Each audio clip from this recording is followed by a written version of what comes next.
pagi, Bapak, Ibu, Saudara-saudari, umat yang dikasihi Tuhan.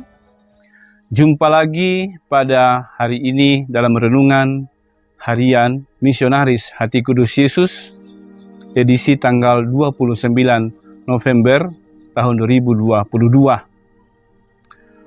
Hari ini kita bersyukur kepada Tuhan karena kita disapa oleh Tuhan melalui sabdanya, yaitu bacaan pertama dari kitab Yesaya dan juga dari bacaan Injil dari Injil Lukas.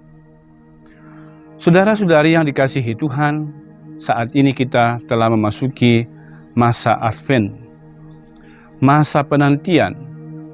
Kita menantikan saat-saat yang sungguh-sungguh kita rindukan, yaitu merayakan kembali kedatangan Yesus Kristus di tengah-tengah dunia ini, membawa kabar keselamatan, membawa kedamaian.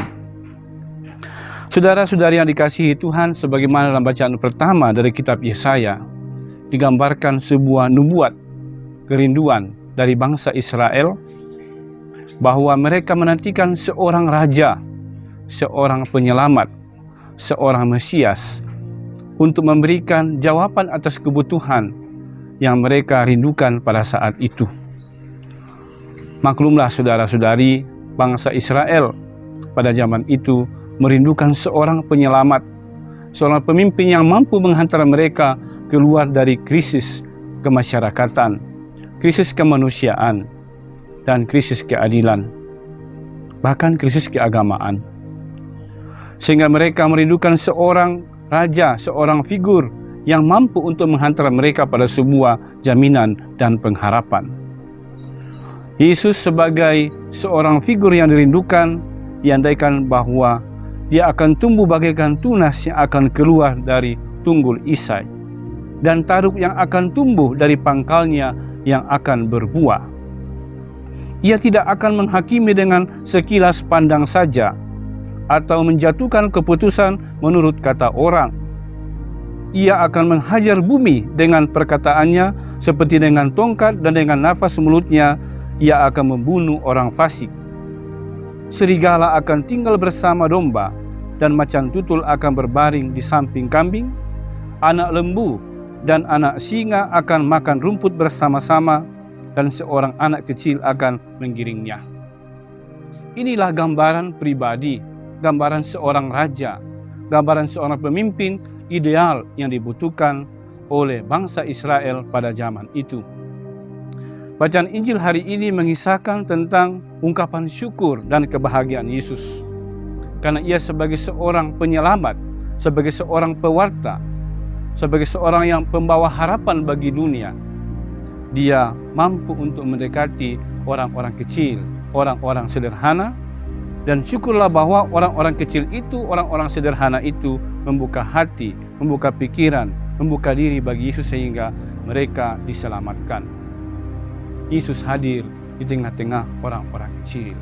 Yesus hadir menyelamatkan orang-orang yang menderita. Yesus hadir mencari orang-orang berdosa dan menghantar mereka sampai pada keselamatan.